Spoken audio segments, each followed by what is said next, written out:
자, 오늘 세금 같이 해볼게요. 세금. 자, 본문 꺼냈니? 자, 본문 수업을 잘 들어야지 또 다음번 모든 수업 시간 때 잘 여러분들이 문제를 풀어가지고 또 과자를 받을 수 있지 않을까? 네. 그래서 한번 본문을 잘 같이 읽어볼게요. 반우야, 우리 잘 읽어보자. 프린트 꺼내. 프린트 꺼내. 오늘 서희는 안 왔니? 아, 진짜? 나 오자마자 왔는데? 큰일 났네. 자, 세금은 국가 또는 지방자치단체가 각종 행정 서비스 등에 필요한 경비를 마련하기 위해 저기 동영아, 저기 조금 서희가 지금 걱정해서 기다리는 거 아닌가 싶어서 데리러 갔다 올래? 왔어? 텔레파시 말씀다 제가. 정치자마자 왔는데. 정치자마자 왔어. 자, 다시 볼게요. 세금은 국가 또는 지방자치단체가 각종 행정 서비스 등에 필요한 경비를 마련하기 위해 어떤 대가를 지급하지 않고 납세 의무자로부터 징수하는 금전 또는 재물이다 라고 했습니다. 세금의 뭐예요? 개념이 나타나고 있죠. 대가를 지급하지 않고 한다는 거야. 그러니까 국가에서 세금을 우리한테서 가지고 갈 때 우리한테 뭔가 대가를 갖다 주지 않잖아요. 물론 그 세금을 이용해가지고 뭐 교육 서비스라든가 나중에 복지라든가 이런 걸 제공하긴 하지만, 그렇지만 각각 개개인별로 넌 세금 100만 원 뜯어갔으니까 얼마 이거에 대한 대가로 뭘 줄게, 너는 200만 원 뜯어갔으니까 뭘 줄게, 이런 식으로 하지 않는다는 거죠. 그러니까 대가를 기본적으로 주지 않고서 가져가는 돈이 세금이라는 겁니다. 그래서 각종 행정 서비스에 필요한 경비를 마련하기 위해서 대가를 지급하지 않고 납세 의무자로부터 징수하는 금전 또는 재물입니다.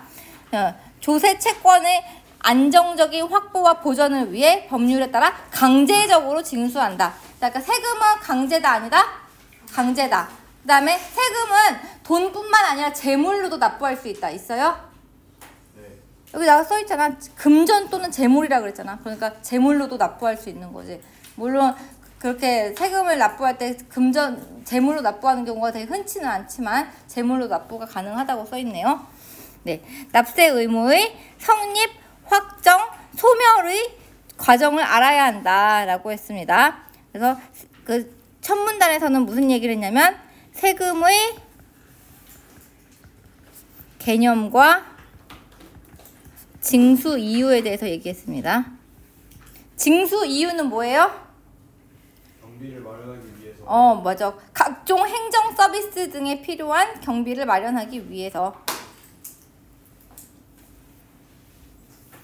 그래서 이 조세 채권 과정 이행을 위해서는 납세 의무의 성립, 확정, 소멸의 과정을 알아야 된대요. 자, 그럼 여기 한번 써볼게요. 뭐는 조세 채권의 완전적인 확보와 보전을 위해 세금. 조세 채권의 안정적인 확보와 보전을 위해 무엇에 따라? 법률에 따라서 강제적으로 징수하는 돈이다 라고 했죠.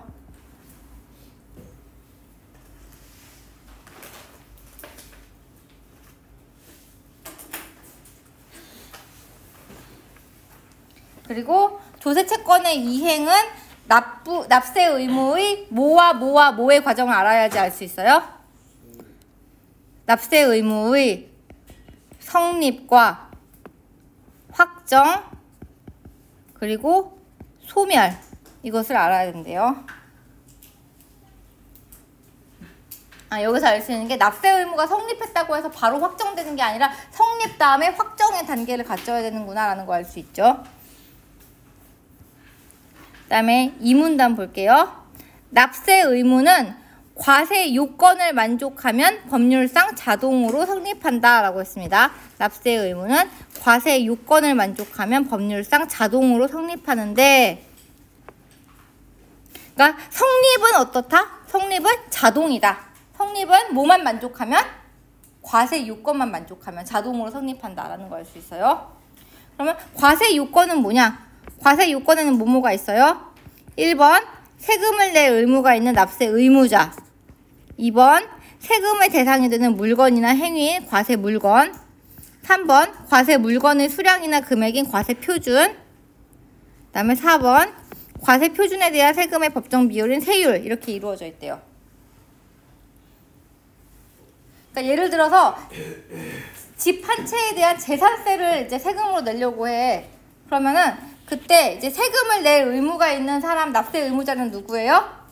집을 가지고 있는 사람이 되겠지. 부동산을 가지고 있는 사람이 이제 그 납세 의무자야. 그 다음에 세금의 대상이 되는 물건이나 과세 물건은 뭐가 되겠어? 과세 물건은 집이 과세 물건이 되겠지. 그 다음에 과세 물건의 수량이나 금액인 과세 표준. 그러니까 집 한 채이고요. 그 한 채의 가격이 예를 들어 3억이에요 라고 하면은 그 한 채에 3억이라는 돈이 뭐예요? 과세 표준이 되는 거예요. 근데 실제로 과세 표준은 그 매매가보다는 시세보다는 조금 더 적어요. 왜냐면은 그 비과세 구간이라는 게 있거든. 그래서 뭐 그 부동산에서도 뭐 얼마까지는 비과세 구간이다라 그래서 그 과세 구간을 빼고 비과세 구간을 빼고 계산을 하기 때문에 실제로는 3억이다 그러면 2억 7천 정도가 과세 표준이 되는 거예요. 그 다음에 과세 표준에 대한 세금의 법정 비율인 세율.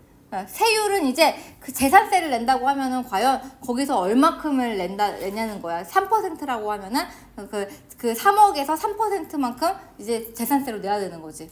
그러니까 그 3%가 뭐가 돼요? 세율이 돼요.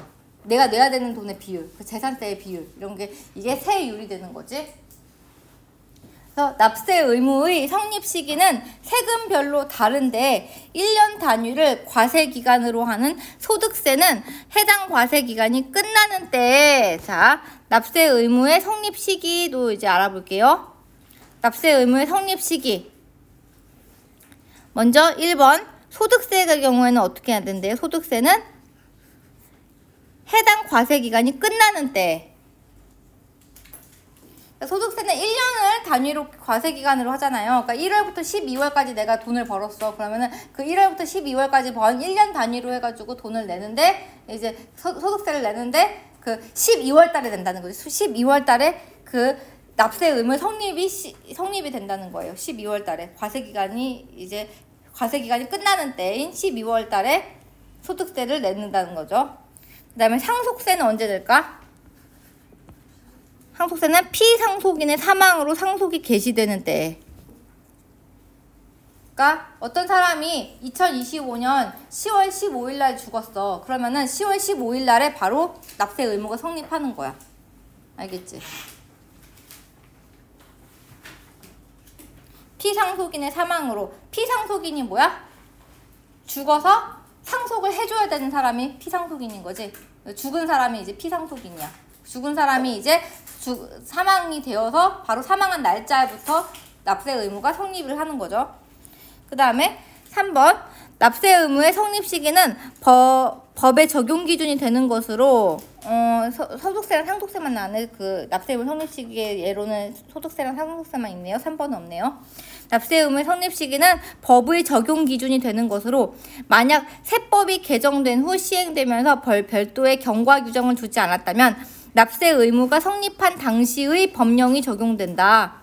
네, 여기도 밑줄 쳐볼게요. 납세 의무가 성립한 당시의 법령이 적용된다. 이 말이 무슨 말이냐면은, 자, 예를 들어서 어떤 사람이 2025년 1월 1일부터 2025년 12월 30일까지 이제 소득을 이제 하게 됐어요. 1년 단위로 소득세를 내죠. 이렇게 이 기간 동안에 이제 이 기간이 소득 과세 기간이에요.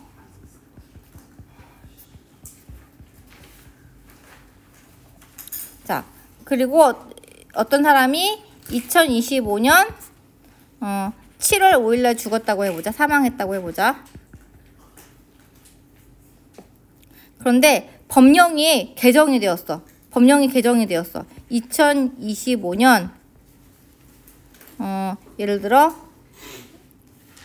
6월 5일날 법령이 개정이 되었다고 해봅시다. 자, 그러면은 이 소득세를 내는 거는 법령 이후일까? 개정 이후에 법령을 따를까? 아니면 개정 이전의 법령을 따를까? 소득세는. 소득세 같은 경우에는 지금 12월 30일에 초점을 둬야 돼요? 1월 1일에 초점을 둬야 돼요? 아까 뭐라 그랬어? 소득세는 해당 과세 기간이 끝나는 때에 납세 의무가 성립한다 그랬지. 끝나는 때에 성립하는 거니까 언제에 초점을 둬야 돼요? 12월 30일에 초점을 둬야 되지. 그럼 12월 30일을 기준으로 봤을 때 6월 5일보다 더 뒤야? 아니면 이전이야? 더 뒤 후이지. 그러니까 소득세 같은 경우에는 개정 이후의 법령을 적용합니다. 개정 이후의 법령을 적용을 해요. 그런데 이 사망한 사람을 봐봐. 이 사망한 사람 같은 경우에는 7월 5일에 죽었지? 얘 7월 5일에 죽었으니까 얘도 마찬가지네. 얘도 6월 5일 날 법령이 개정되었으니까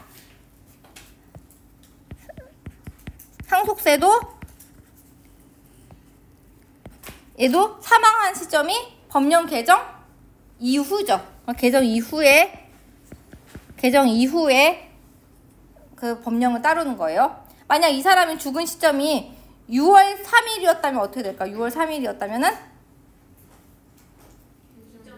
개정 이전이지. 만약에 이 사람이 죽은 시점이 6월 3일이었다면 6월 5일 전이었잖아. 그러니까 6월 3일이었다면은 개정 이전의 법령을 적용받는 거지. 7월 5일이었다면은 법령 이후. 만약에 6월 6일이었다면 개정 이후야. 6월 6일이었어도 개정 이후야. 알겠지?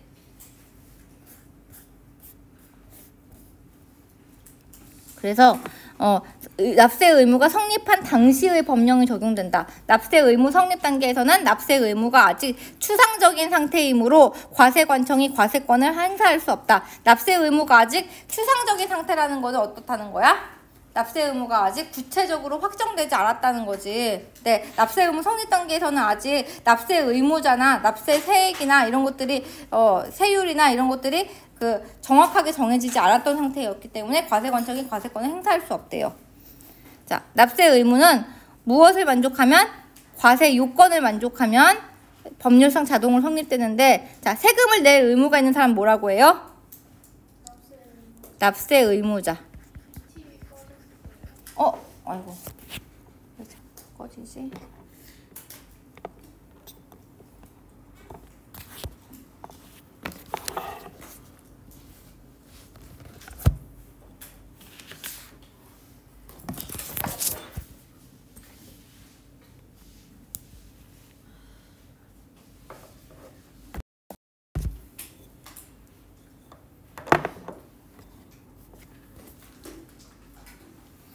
납세 의무자.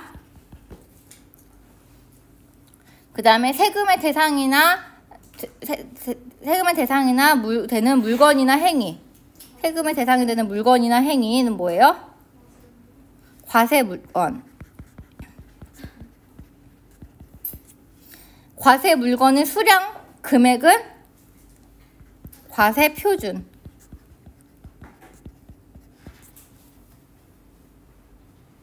만약에 이렇게 하면 과세 표준이 아니야? 재산세를 납부할 때 9억 이상의 부동산을 가진 사람들에 대해서 전부 다 재산세를 물리기로 했습니다. 그랬을 때 9억은 과세 표준일까 아닐까? 과세 표준이게 아니게? 아니에요. 과세 표준은 뭐냐면 각각의 갖고 있는 집 한 채 한 채 한 채에 대한 가격인 거야. 그러니까 우리가 9억 이상에 대해서 세금을 물리겠습니다라고 했을 때 그거는 과세 기준인 거지 과세 표준은 아니거든. 그러니까 과세 표준은 내가 갖고 있는 집 그 자체의 공시 가격이야. 공시 가격에서 이제 비과세 기간을 뺀 거예요. 그게 과세 표준이에요. 과세 표준은 내가 갖고 있는 과세 물건에 대한 수량과 금액인 거지. 그 다음에 과세 표준에 대한 세금의 법정 비율은 뭡니까? 세율.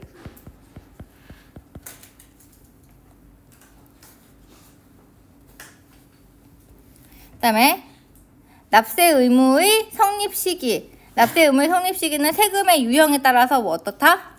다르다.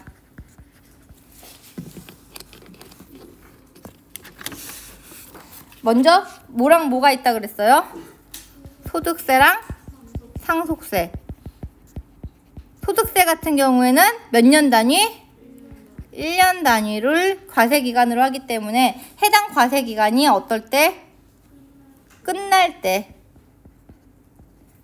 때 납세 의무가 성립한다.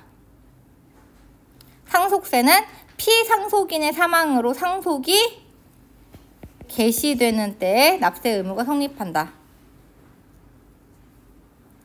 자, 그래서 법의 적용 기준이 되는 것이다. 네, 납세 의무 성립 단계에서는 납세 의무가 아직 추상적인 상태이다 라고 했는데, 자, 세법이 개정된 후 시행되면서 별도의 경과 규정을 두지 않았다면 어떨 때 법령이 적용돼요? 납세 의무가 성립한 당시에.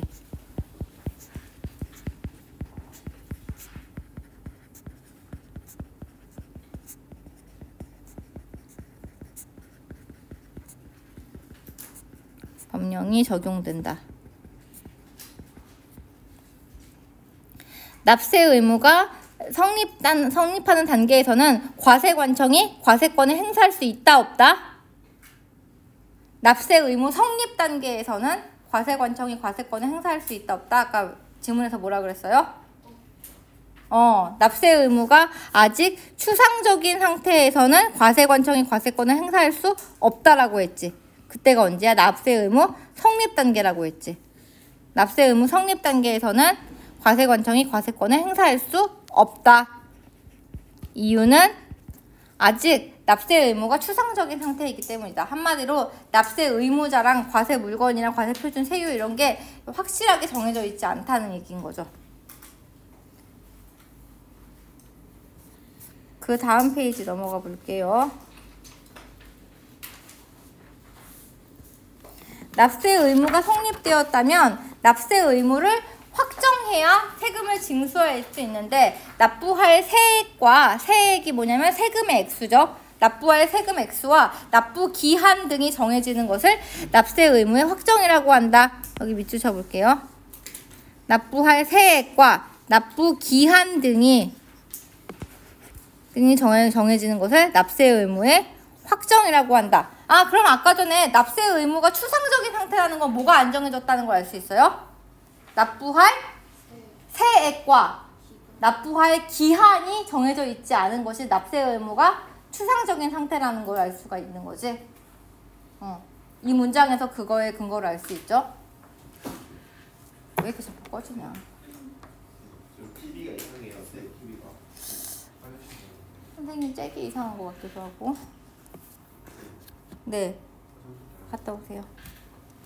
네, 납부할 세액과 납부 기한 등이 정해지는 거. 그러니까 너 얼마를 몇 월 며칠까지 내 라고 딱 정해줬을 때 그때 뭐가 생기는 거예요? 납세 의무가 확정되는 순간인 거예요. 이때 확정은 변경이 허용되는 잠정적인 확정을 의미한다. 변경이 확정이라고 해서 완전히 확실히 정해진 게 아니라 나중에 변경이 가능한 확정이래. 그러니까 이렇게 하면 맞다 틀려? 납세 의무가 확정되면은 이후에 변경은 허용되지 않는다. 그럼 O야 X야? X인 거지. 납세 의무는 원칙적으로 절차에 따라 확정해야 되지만, 원칙적으로는 절차에 따라 확정해야 된대요. 하지만 예외적으로 특정한 절차 없이 납세 의무 성립과 동시에 세액 등이 정해지는 방식이 있는데 이를 자동 확정 방식이라고 한다라고 했어요. 그러니까 원래는 절차에 따라 확정해야 돼요. 하지만 예외적으로 그 자동으로 이제 특정한 절차가 없이 납세 의무 성립과 동시에 세액이 정해지는 방식이 있는데 이를 자동 확정 방식이라고 한대요. 자, 예를 들면은 이런 거지. 주식 거래할 때 미국 주식 같은 거 이제 팔면은 30%를 갖다가 세금으로 내야 되거든. 그러니까 이런 거는 그냥 파는 즉시 이제 세금이 매겨지는 거야. 이런 거는 이제 주식 거래할 때 그리고 각각의 주식에 대해서도 일부 이제 차익에 대해서 항상 세금이 붙는데, 그런 것들은 주식이 거래되는 순간 바로 이제 세금을 납부하는 게 되는 거죠. 이런 건 자동 확정 방식이에요. 국가는 이 방식을 통해 세금 수입을 조기에 확보할 수 있습니다. 그래서 납세 의무의 확정, 납부할 무엇과 무엇이 정해지는 것? 세액과 납부 기한 등이 정해지는 것. 변경이 허용되는 잠정적인 확정. 납세 의무는 원칙적으로 절차에 따라서 확정해야 한다. 특정한 절차 없이 납세 의무 성립과 동시에 세액이 정해지는 방식, 이것을 자동 확정 방식이라고 한다. 이렇게 자동 확정 방식을 하면 국가의 세금 수입을 어떻게 할 수 있어요? 조기에, 그러니까 빨리 확보할 수 있다는 거지. 조기 확보가 가능합니다. 빨리 세금 수입을 확보할 수 있어요.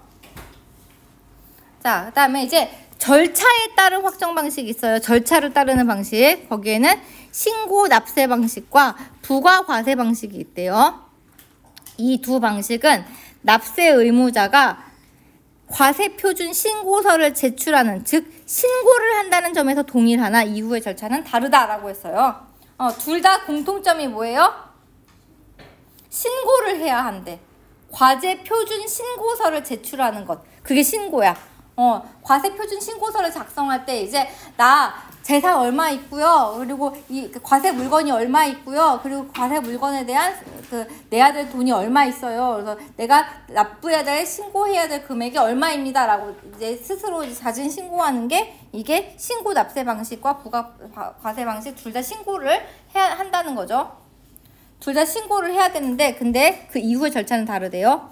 신고 납세 방식은 납세 의무자 스스로 해당 세금의 세액을 계산하여 신고함으로써 납세 의무를 확정하는 것이다. 네, 신고 납세 방식은 신고함으로써 뭐가 된대요? 납세 의무가 확정된대요. 프리랜서나 개인 사업자의 소득세 신고가 대표적이다. 프리랜서나 개인 사업자들은 돈을 얼마 벌었는지 확실하게 국가가 이제 바로바로 다 알기가 힘들잖아요. 그러니까 이제 신고를 갖다가 합니다. 나 얼마 벌었어요 라고 신고를 해요. 그 프리랜서나 개인 사업자 소득세 신고가 이제 신고 납세 방식의 대표적인 방법이래요. 이 방식은 납세 의무자 스스로 납세 의무를 확정하기 때문에 국민의 재정권 행사라는 측면에서 본다면 다른 방식보다 더 민주적인 방식으로 여겨진다. 그래서 자, 그 신고 납세 방식은 뭐가 그 특징이에요? 납세 의무자 스스로 해당 세금의 세액을 계산하여 신고한다. 그래서 납세 의무를 확정한다. 이게 첫 번째 특징이고요. 두 번째 특징은 뭐냐면요. 납세 의무자가 스스로 납세 의무를 확정한다. 그래서 국민의 재정권을 행사한다는 측면에서 더 민주적인 방식이다. 이런 특징이 있어요.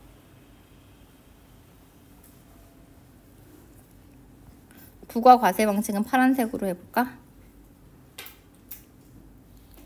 신고 납세 방식의 1차적인 확정권은 납세 의무자에게 있다. 하지만 납세 의무자가 미신고하거나 자진 신고했으나 법률을 위반한 경우 등이 발견되면 세무조사를 거쳐 과세관청에서 세액을 결정한 때에 2차적으로 납세 의무가 확정되고 1차적으로 확정된 납세 의무는 효력을 상실한다.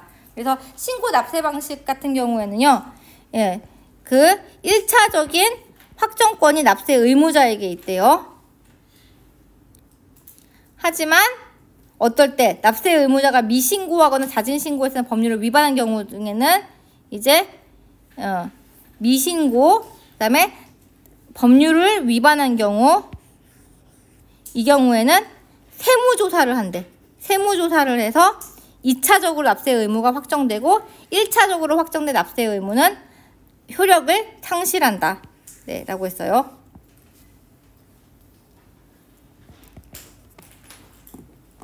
자, 그러니까 원래는 납세 의무자가 신고해가지고 거기서 이제 확정이 되어 있어. 그런데 보니까 이제 그걸 검토를 갖다 안 하고 바로 패스해주진 않죠. 검토를 한번 해봐요. 검토를 해봤더니 이 사람이 미신고한 금액이 있네? 혹은 법률을 위반한 게 있네? 이런 게 발견이 됐어. 그러면은 이제 아주 철저하게 세무조사가 들어가는 거야. 철저하게 세무조사가 들어가서 이 사람이 미신고한 게 얼만큼인지를 정확하게 밝혀내서 가지고 이제 네가 신고한 그거 말고 우리가 과세관청이 부과해 주는 대로 너는 세금을 내라라고 아예 그 신고 금액을 갖다가 이제 바꿔가지고서는 과세관청이 확실하게 2차적으로 이제 부여를 해줘요. 그게 이제 부과과세 방식인데 부과과세 방식을 나중에 해주게 되는 거지. 그러니까 원래는 1차적으로는 납세 의무자가 신고하는 걸로 결정이 되는데 뭔가 잘못된 부분이 있으면 그때서야 부과과세 방식으로 2차적으로 해준다는 거야.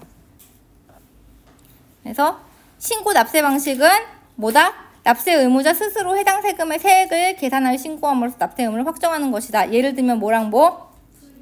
프리랜서와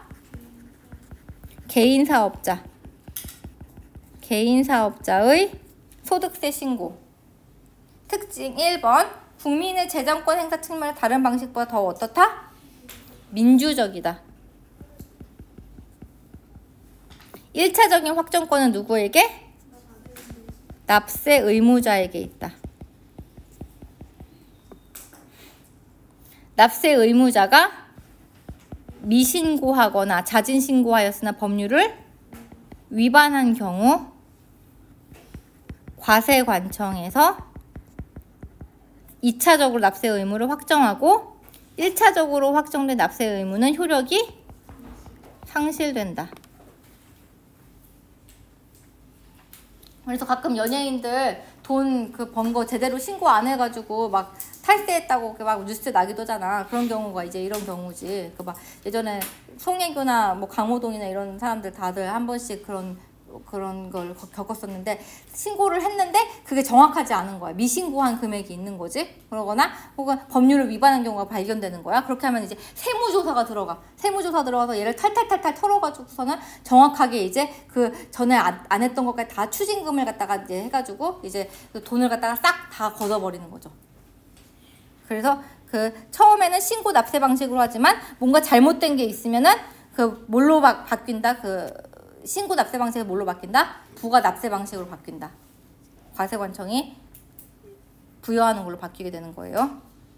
부가 과세 방식은 아예 처음부터 그냥 신고는 참고만 할 뿐이지 그냥 과세관청에서 너 얼마 내야 돼 라고 확정해 주는 게 그게 부가 과세 방식이야.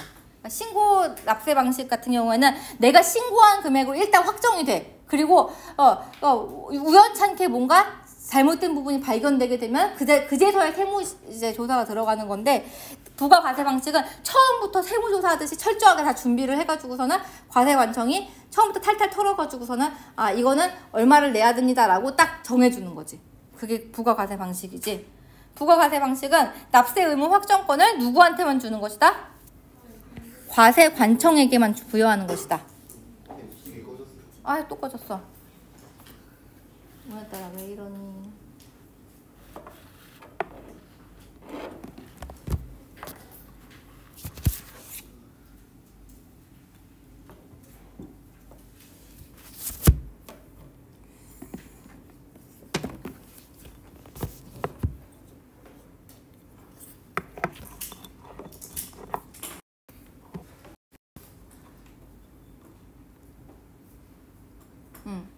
부가과세 방식은 납세 의무 확정권을 과세관청에만 부여하는 것으로 납세 의무자의 신고를 토대로 이상이 없으면 과세관청이 확정한다. 만약 신고에 탈루의 정황이 발견되면 과세관청이 추가 조사에서 세액을 확정한다라고 했어요.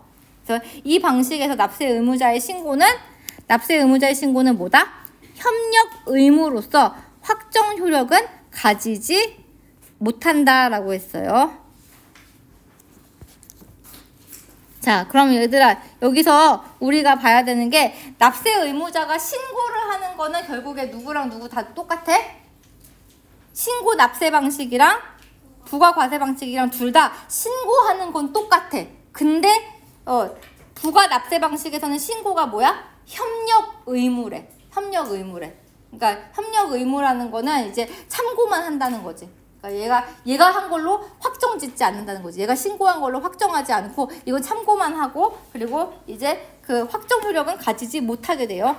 그러면은 신고는 둘 다 하긴 해야 되는 걸까? 신고의 강제성은 둘 다 있을까 없을까? 둘 다 있어.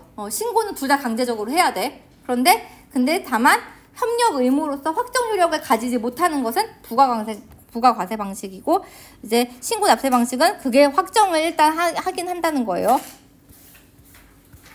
과세관청은 세액을 결정하여 납세 의무자에게 통지하고 그 납세 고지서가 납세 의무자에게, 자 여기도 밑줄 쳐볼게요. 납세 고지서가 납세 의무자에게 도달했을 때 납세 의무의 확정 효력이 발생한다 라고 했습니다.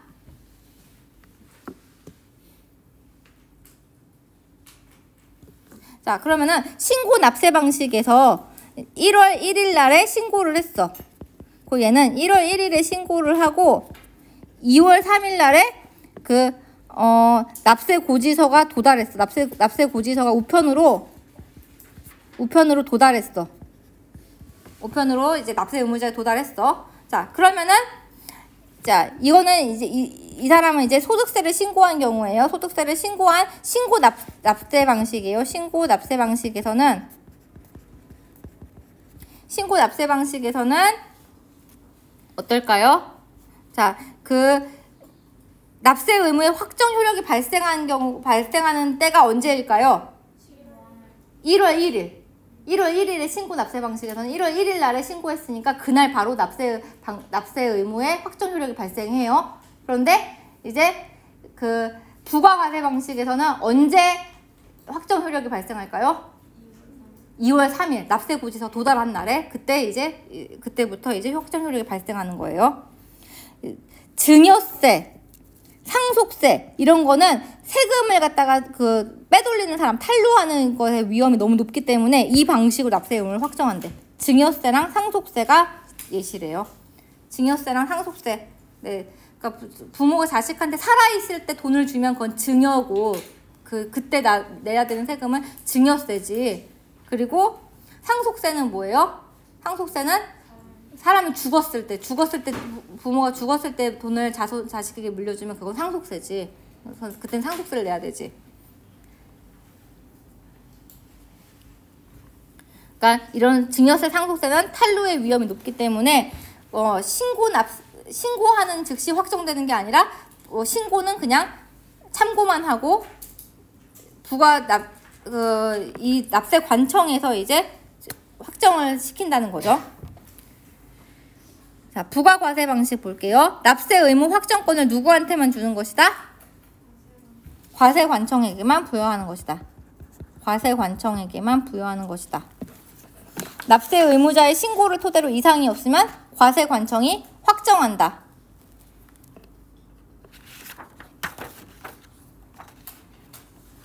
예를 들어서 뭐랑 뭐가 있다? 증여세와 상속세가 있다.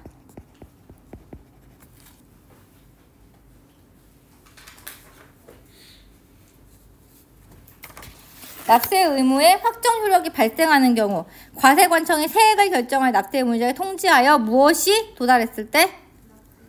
납세 고지서가 납세 의무자에게 도달했을 때 확정 효력이 생긴다.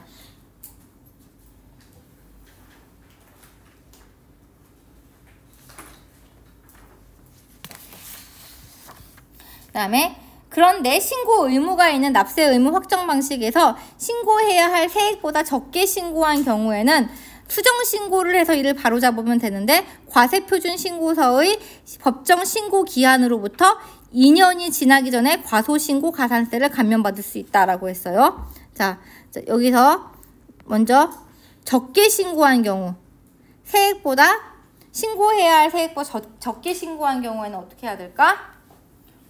무엇을 하면 된대요? 수정 신고를 하면 된대. 내가 실수로 잘못한 거야. 내가 100만 원 벌었다고 신고를 했어야 했는데 50만 원 벌었다고 잘못 신고했어. 그러면 나 사실 100만 원 벌었어요 라고 다시 자진해서 수정 신고를 하는 거지. 그게 이제 언제까지 되냐면요. 과세표준 신고서의 법정 신고 기한으로부터, 그러니까 법정 신고 기한이 있어. 이때부터 2년이 지나기 전에 하면 과소신고 가산세를 감면받을 수 있다라고 했어. 법정 신고 기한이 일단 있다는 걸 알 수 있지. 내가 신고를 할 때, 내가 오늘 소득세를 신고를 하려고 할 때 법정 신고 기한이 있어. 너 12월 31일까지 너 신고해 라고 어떤 기한이 있었던 거야. 근데 그 기한을 넘기지 말고 2년이 지나기 전까지 이제 수정 신고를 할 수가 있어요. 만약에 이거를 잘 수정 신고를 하면 과소신고 가산세를 감면받을 수 있대. 그 얘기는 무슨 말이야? 만약에 이 사람이 잘못 신고하면은 뭘 낼 수가 있다는 거야? 과소신고 가산세라는 벌금을 낼 수가 있다는 거지. 그러니까 내가 50만 원 벌었는데 100만 원을 벌었는데 50만 원밖에 안 벌었다고 신고를 해버렸어. 그러면은 나중에 거기에 대해서 차익만큼 그 벌금을 내야 된다는 거야. 벌금을 과소신고 가산세라는 벌금을 내야 된다는 거야. 그런데 그 벌금을 감면받을 수가 있대. 벌금을 감면받을 수가 있대. 그 얘기는 이렇게 하면 맞아 틀려? 수정 신고를 해서 바로 잡았을 경우에는 벌금인 과소신고 가산세를 아예 면제받을 수 있다. 그러면 맞아 틀려? 감면받는다고 했죠. 감면받는다는 건 줄여서 받는다는 거지. 그러니까 아예 면제받는다는 게 아닌 거지. 그러니까 면제받지는 않고요. 감면받을 수 있대요. 반대로 신고해야 할 세액보다 많이 신고했을 경우에는 뭘 할 수가 있어요? 경정을 청구할 수 있어요. 경정 청구는 수정 신고와 마찬가지로 원칙적으로 과세표준 신고서를 법정 신고 기한까지 과세관청에 제출한 경우에 한해서 가능하대요. 법정 신고 기한까지 과세관청에 제출한 경우에 한해서, 그러니까 신고해야 될 기간을 넘기지 말고 신고를 제대로 일단 했어야지 수정 신고든 경정 청구든 할 수 있다는 거야. 내가 너무 많이 신고했어요. 근데 내가 사실 200만 원을 벌었어. 근데 내가 300만 원을 벌었다 잘못 신고해버린 거야. 그럼 세금 엄청 많이 내야 되지. 그래서 이거 경정 청구를 해야 돼. 근데 내가 만약에 신고 기한이 넘겨가지고서는 1월 1일까지였는데 1월 2일 날에 내가 신고를 해버린 거야. 그랬으면 이 사람은 경정 청구를 할 수 있어? 없어? 없어. 없다는 거야. 알겠지?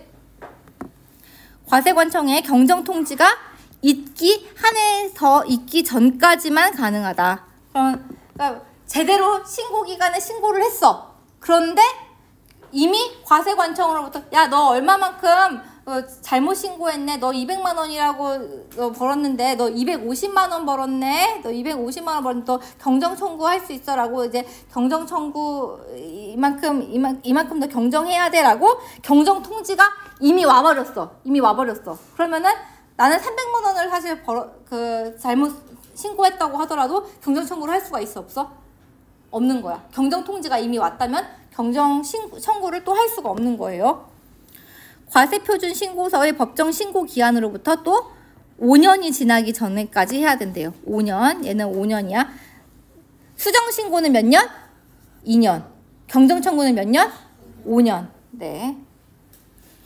되게 굉장히 까다롭지? 이거 신고할 수 있는 조건이 3가지가 만족되어야 돼요. 1번 뭐라고?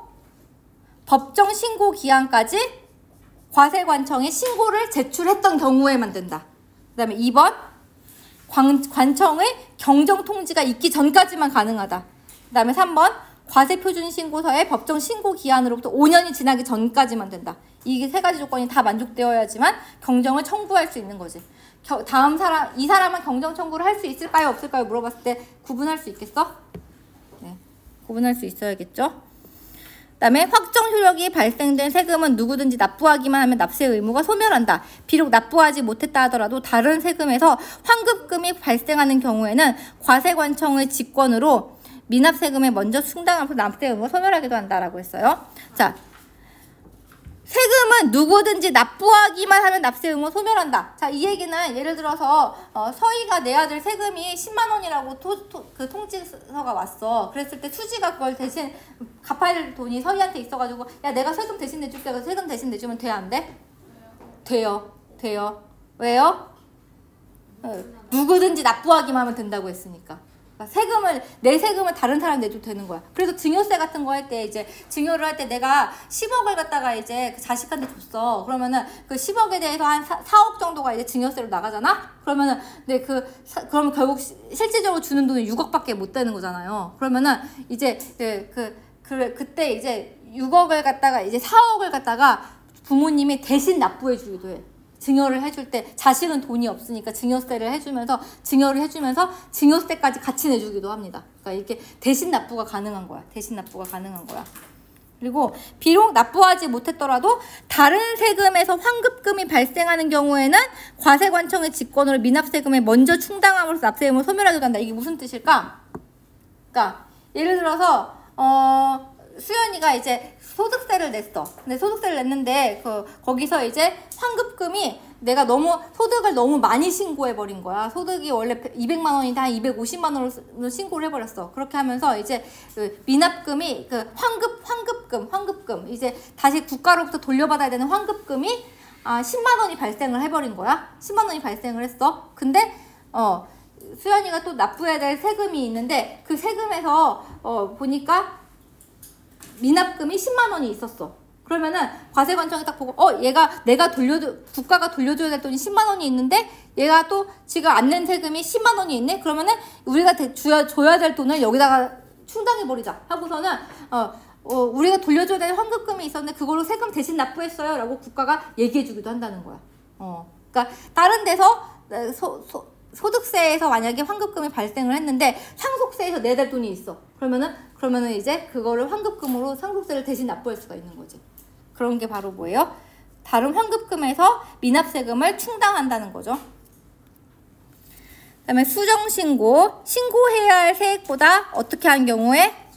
적게 신고한 경우에. 과세표준 신고서의 법정 신고기한으로서 몇 년이 지나기 전? 2년이 지나기 전. 수정 신고한 경우에는 과소신고 가산세를 그러니까 벌금을 어떻게 할 수 있다? 감면받을 수 있다. 감면받을 수 면제가 아니라 감면이에요. 감면받을 수 있다. 그다음에 경정 청구는 신고해야 할 세액보다 어떻게 신고한 경우? 많이 신고한 경우. 적어야지. 많이 신고한 경우. 그다음에 과세표준 신고서를 법정 신고 기한까지 과세관청에 제출한 경우. 자, 과세관청의 뭐가 있기 전까지만? 경정통지가 있기 전까지만 가능하다. 과세표준 신고서의 법정 신고 기한으로부터 몇 년이 지나기 전? 5년이 지나기 전까지 청구해야 한다. 납세 의무의 소멸. 확정 효력이 발생된 세금을 납부할 시 납세 의무가 소멸된다. 미납 시 다른 세금에서 환급금이 발생하였을 경우 과세관청의 직권으로 미납세금에 먼저 충당이 가능하다. 이렇게 해서 우리가 전문 다 했고요. 자, 그다음에 문제 한번 풀어보세요. 문제 한번 풀어보세요. 문제 풀고 끝.